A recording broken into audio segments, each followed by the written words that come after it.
É, turma do terceiro ano, a gente vai dar sequência ao assunto embriologia.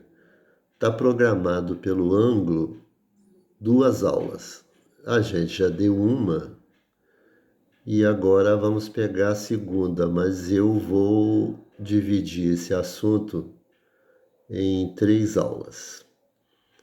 Então essa vai ser a segunda. Bem, o que a gente está vendo aqui é o começo da embriologia, né?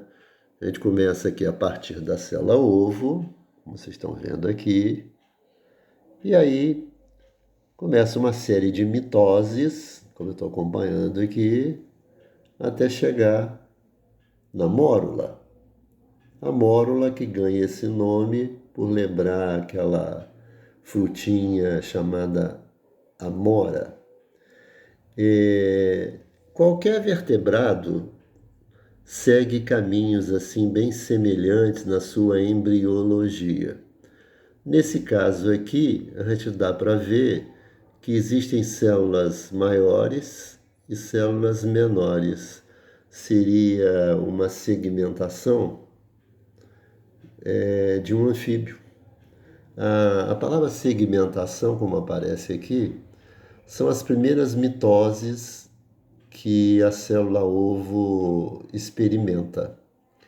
Claro fica, e vocês sabem disso, que essas células iniciais aqui, que a gente chama de blastômeros, né, que podem ser menores ou maiores, daí o nome micrômeros e macrômeros, elas têm o mesmo DNA, evidentemente. Se fosse na nossa espécie, essas células aqui formadoras da mórula, elas teriam o mesmo tamanho, porque o nosso ovo, né, é daquele tipo oligolécito, que tem pouco vitelo, então as células são iguais. Nesse estágio da embriologia humana, o embrião estaria ainda viajando pela tuba uterina, quase chegando no útero. Mas aqui se trata de um embrião de um anfíbio. Mas os caminhos são sempre semelhantes, né? Como eu falei anteriormente. São de início mitoses e mais mitoses e por aí vai. Bem, chega um determinado ponto que a mórula, que é aquele maciço celular, acaba sofrendo aqui, originando uma cavidade. E aí ela passa a se chamar blástula, como vocês estão vendo. Observem que a blástula tem uma única camada de células e tem uma cavidade. A cavidade da blástula ou blastocela, já que cell significa uma cavidade. Então aqui a gente está vendo a mórula se convertendo por evolução em blástula. Como é que essa cavidade aqui se formou? As células elas podem migrar do centro para a superfície, possibilitando assim o surgimento dessa cavidade. Então, um segundo estágio seria a mórula originando a blástula. E agora nós temos a gástrula. Da onde vem essa expressão gástrula? A gente sabe que gastro significa estômago e a gente vai entender o porquê disso. Vou aproximar aqui para que vocês possam ver. O que aconteceu? O embrião agora, que antes era formado por uma única camada de células, ele agora é formado por 2 camadas de células. E aí, no lugar de ser uma blástula, passa a ser uma gástrula.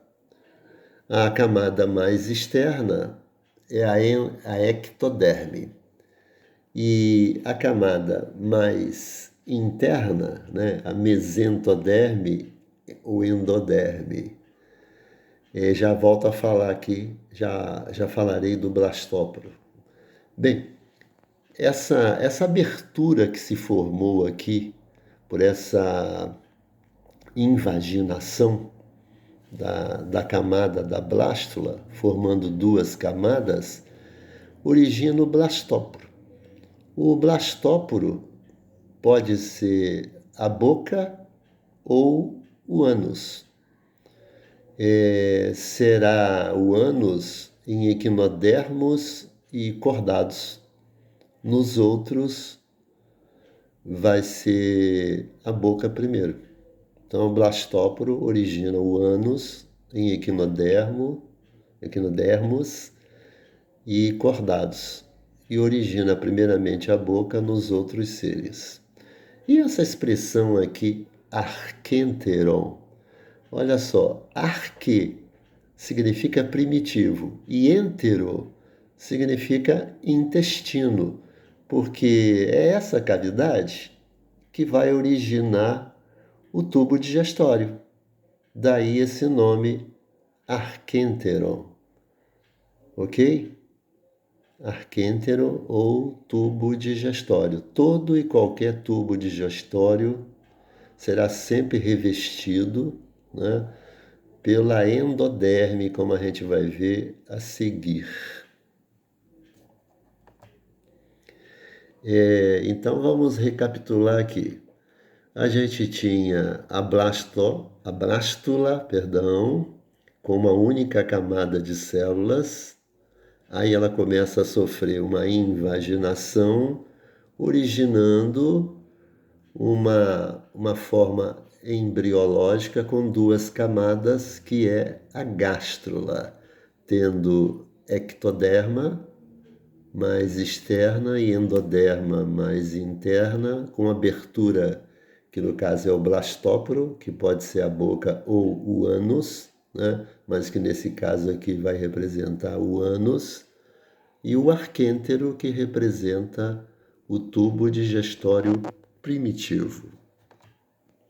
Bem, o destino do blastóporo, né? Como eu falei com vocês, o blastóporo, que aparece aqui, ó, vou focar melhor, aqui, blastóporo, ele vai originar, nesse caso aqui, primeiramente, a boca, posteriormente, o ânus. Então, o animal é dito protostômio.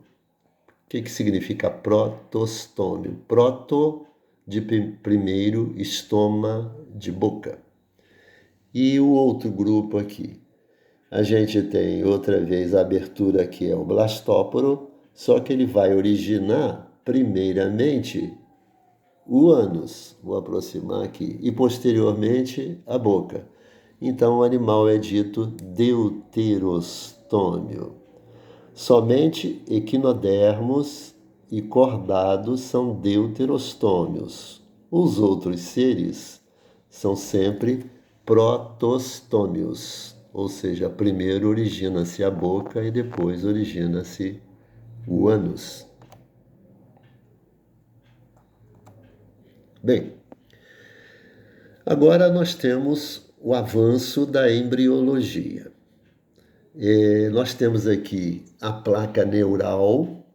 Observe que a placa neural, como o nome já diz, né, neural, lembra de neurônio, porque essa placa, vocês vão ver o que vai acontecer com ela posteriormente, está derivando da ectoderme, da camada mais externa, e vai originar o sistema nervoso. Mas, por enquanto, é só o começo. Aqui nós temos que a endoderme começa a formar a mesoderme, o terceiro folheto embrionário, já que são três, né? Como nós estamos vendo aqui, ó.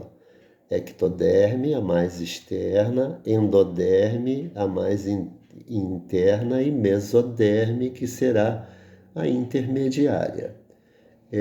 A cavidade continua, evidentemente, sendo o arquêntero, ou seja, o tubo digestório. Então, o destaque aqui para a formação inicial da mesoderme, que são essas células aqui mais escuras, e também a placa neural. Como está se formando o tubo neural, essa etapa da embriologia vai ser chamada de neurulação. Então, ó, futuro tubo neural. Aqui a gente continua vendo externamente a ectoderme, a camada mais externa. Aqui em amarelo a endoderme.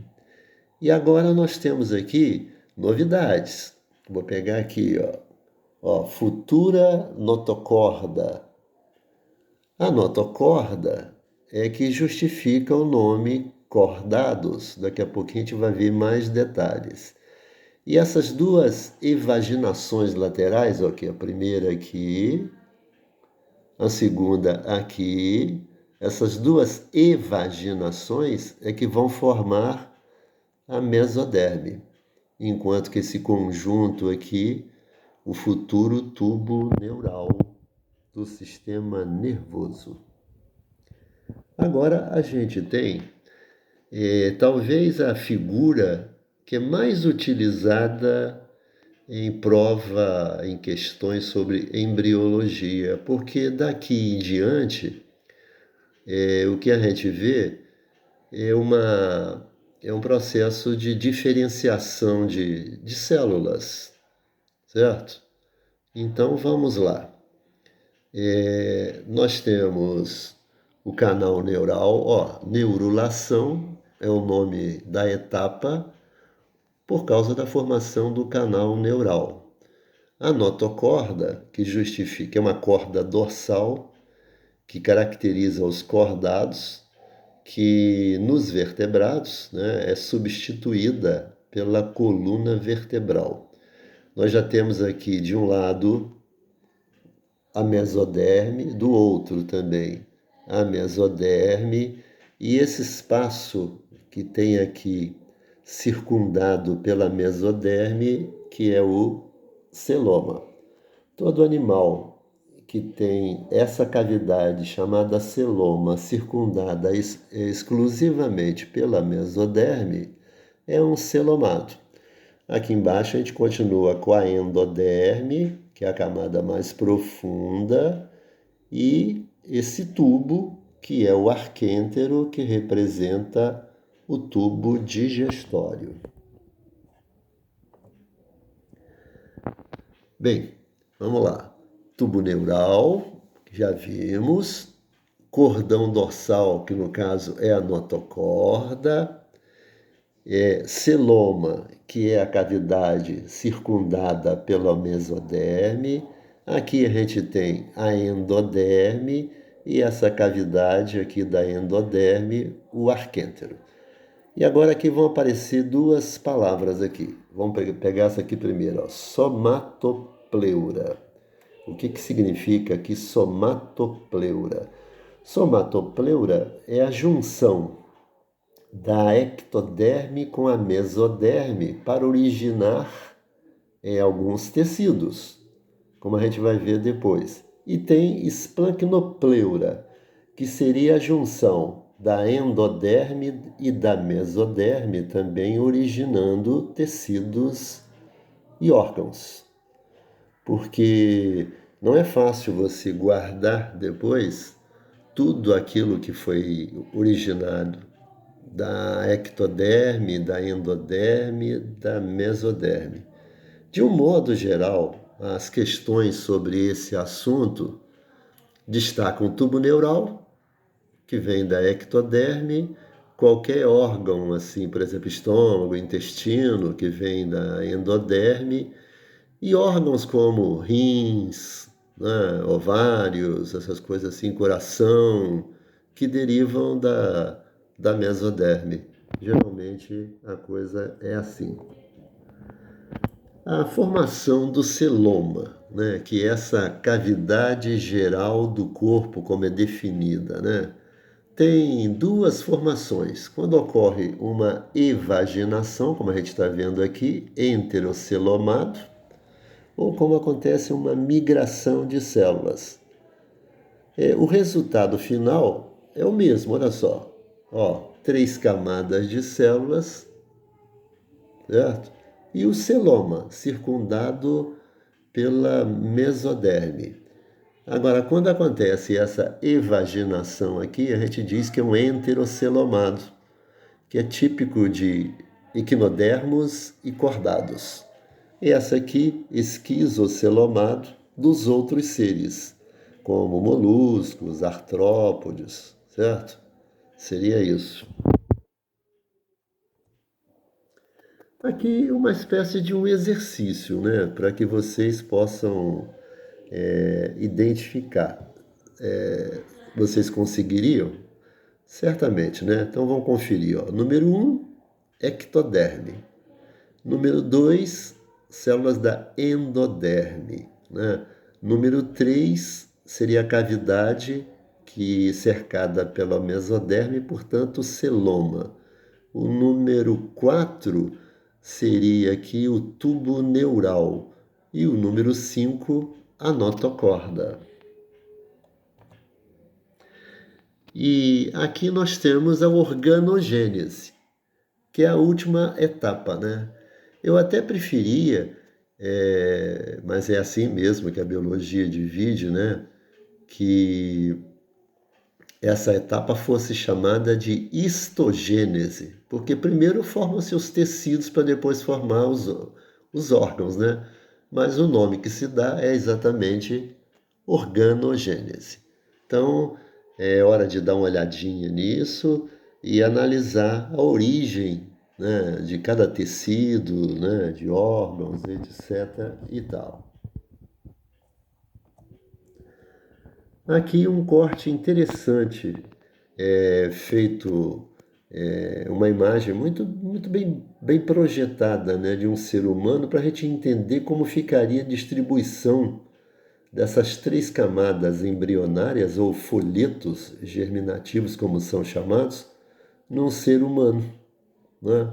Observe aqui, ó, em azul você tem aqui o encéfalo e esse cordão aqui é o tubo nervoso dorsal, uma característica dos cordados. Já aqui, logo depois do tubo nervoso dorsal, aqui em amarelo, esse tubo seria a notocorda, que é substituída pela coluna vertebral. E aqui, partindo da boca, né, até o ânus, a gente tem a endoderme circundando, que vai formar o tubo digestório. Bem, então a embriologia é dividida em 4 etapas: a segmentação, a gastrulação, que é a formação da gastro, a neurulação, quando se forma o tubo neural, e a organogênese, quando há aquela diferenciação. Na organogênese, nós temos de início a formação dos 4 tecidos básicos, né? O tecido epitelial e suas variações ou variedades, os vários tecidos conjuntivos, o tecido muscular e o tecido nervoso. E aqui, para a gente fazer um fechamento dessa aula de segunda-feira, para lembrar o seguinte: como que as células se tornam diferentes, né? Aqui é para mostrar como se fosse assim um cromossomo, e essas cores poderiam representar os genes, né? Vocês sabem que o que faz uma célula ser diferente da outra são os genes que podem ser ativos em uma e inativos em outras, né? Então, essa atividade, essa inatividade é que promove essa diferenciação celular. Bem, a gente dá um stop aqui. Essa é a aula que eu envio para vocês para segunda-feira. E para terça-feira a gente vai dar um complemento nesse assunto ainda, falando principalmente de anexos embrionários, acelomados, pseudocelomados e celomados.